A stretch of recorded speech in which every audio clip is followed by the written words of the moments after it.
आदरणीय संपूर्ण श्रोतागण में मैं सुशील यादव की तरफ से आज फिर हार्दिक नमस्कार और धन्यवाद ज्ञापन करता हूँ। आज मैं फिर आप लोगों के समक्ष कारिक महाराज के इतिहास, कारिक महाराज की कथा लेकर उपस्थित हूँ।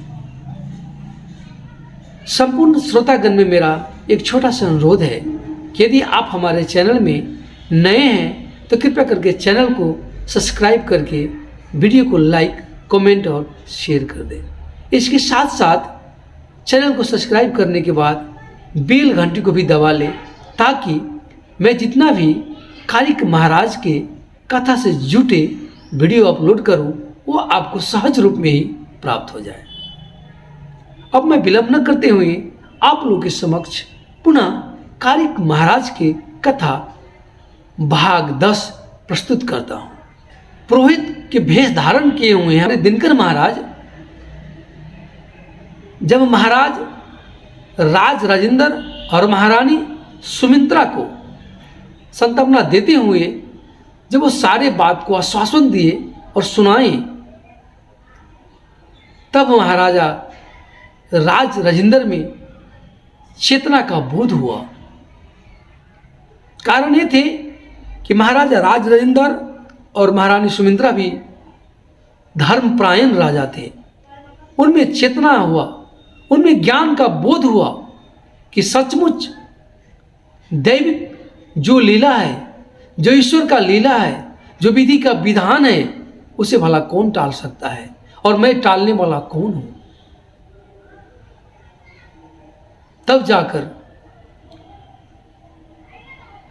महाराज ने राज पुरोहित से पुनः बताए कि हे पुरोहित, आपको तो पता है कि हम राजा हैं, हमारे पुत्री राजकुमारी है, सो उनका विवाह जो है सो राजघराने के कुल मर्यादा के अनुसार ही होनी चाहिए और हमारे राजघराने के, हमारे राजकुल के परंपरा के अनुसार ही होना चाहिए। और उस मुताबिक जैसे आप बता रहे हैं कि राजपरोल के धर्मराज और धर्मासती एक सामान्य नागरिक है, तो भला हमारे राजकुल और राजघराना के तहत इसकी परंपरा के अनुसार वो विवाह करने में कैसे समर्थ होगी। मुझे इस बात की चिंता खाया जा रही है। यदि मैं अपनी पुत्री के विवाह राज के और कुल की परंपरा अनुसार यदि नहीं कर पाऊंगा तो हमारे पितृगण हमें कभी भी माफ नहीं कर पाएंगे। सारे जग में हमारे हंसाई होगी, सारे जग में उज्जैन राज का बदखोई होने लगेगा कि महाराजा राज राजेंद्र और महारानी सुमित्रा अपने पुत्री राजकुमारी अपुरा सती किसी गरीब, किसी चरवाहे के गले में बांध दिया है। मेरे कुल के तो चारों तरफ जग हंसाई हो जाएगी। तब जाके वहां हमारे दिनकर महाराज जी उनको आश्वासन दिए कि हे राजन, आप व्यर्थ में ही चिंता करते हैं। जिस भगवान ने राजकुमारी अपुरा सती का विवाह ज्योतिष महाराज से लिखा है, वही भगवान सब पूर्ति करेंगे। आप व्यर्थ में चिंता न करें और विवाह का पूर्ण तैयारी में लग जाए। तो महाराज ने कहा कि हे पुरोहित, मेरी पुत्री के विवाह राजघराने के अनुकूल होने के लिए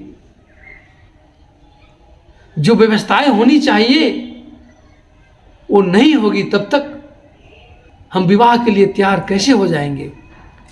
हमारे कुल की मर्यादा की बात है। तब वहां पुरोहित के रूप धारण किए हुए हमारे दिनकर महाराज जी ने महाराजा राज राजेंद्र से पुनः अनुरोध किए कि हे महाराज, आपके कुल परंपरा अनुसार आपके पुत्री राजकुमारी अपुरा सती के विवाह के लिए क्या क्या नियम है और क्या क्या करना होगा तो महाराज ने बताए, मेरी पुत्री के विवाह में मेरे कुल परंपरा के अनुसार लड़की के शगुन के लिए लड़का पक्ष से कुछ विशेष व्यवस्थाएं करना पड़ता है, जो धर्मराज और धर्मासती को करना होगा। तो कुल पुरोहित के रूप में दिनकर महाराज जी ने पुनः उनसे पूछे कि वो क्या परंपरा है। तब जाकर महाराज राजेंद्र ने बताए कि हे पुरोहित, हमारे कुल परंपरा के अनुसार लड़का की तरफ से लड़की के विवाह में 100 थान साड़ी, 100 टाड़ा तेल, 100 मन गुड़ और 125 मन चावल का शगुन लेकर लड़का पक्ष से लड़की पक्ष के लगन के लिए आना पड़ता है। सो इस बात को जानकारी तुरंत राज परोल के धर्मासती और धर्मराज को करा दिया जाए, तभी ये शुभ लगन संभव होगा और तभी ये शुभ लगन हो सकता है। तो पुरोहित रूपी दिनकर महाराज जी ने बड़े हर्ष के साथ उन्हें आश्वासन दिए कि हे महाराज, आप निश्चिंत हो जाए, आपकी सर्व इच्छा पूरा होगा। यही ईश्वर का लीला है, यही ईश्वर का मर्जी है। आप बेफिक्र होकर विवाह का तैयारी में लग जाएं। और एक कहकर तत्काल वहां से पुरोहित रूपी हमारे दिनकर जी महाराज निकलकर अदृश्य होकर अंतर्ध्यान हो गए और तुरंत हमारे दिनकर जी महाराज परोल में पहुंच गए। और परोल में पहुंचने के बाद धर्मराज और धर्मासती के कुटिया में उपस्थित हो गए। उन्हें उपस्थित हुआ देखकर धर्मराज और धर्ममाता धर्मासती बड़े ही खुश हुए और जाकर उनके चरण की वंदना करने लगे कि हे दिनकर महाराज, आप मेरा अहोभाग्य, आप मेरे दरवाजा पर आ गए हैं। इसका मतलब है कि हमारा इच्छा जरूर पूरा हो रहा है। हम दोनों का अहोभाग्य है कि आप हर्षित मुद्रा में हमारे कुटिया में पधारे हैं। तो दिनकर जी महाराज बोले, हे धर्मराज, हे धर्मासती, मैंने अपने वचन के अनुसार तुम्हारे पुत्र का विवाह का संपूर्ण बंदोबस्त, संपूर्ण तैयारी करवा लिया है। अब तुम अपने पुत्र के विवाह की सारा तैयारी कर लो। आज के 8वें दिन तुम्हारा पुत्र का विवाह उज्जैन राज्य के राजा राज राजेंद्र और महारानी सुमित्रा के पुत्री राजकुमारी अपरासती से होने जा रहा है। राजकुमारी अपरासती और तुम्हारे पुत्र ज्योतिष महाराज का जोड़ी संसार में ही एक नमूना के रूप में माना जाएगा। ऐसा जोड़ी संसार में फिर किसी योग में, फिर कभी दोबारा इस संसार में संयोग से ही देखा जाएगा। आपके पुत्र और राजकुमारी अपरासती का जो विवाह का योग है वो अद्भुत है।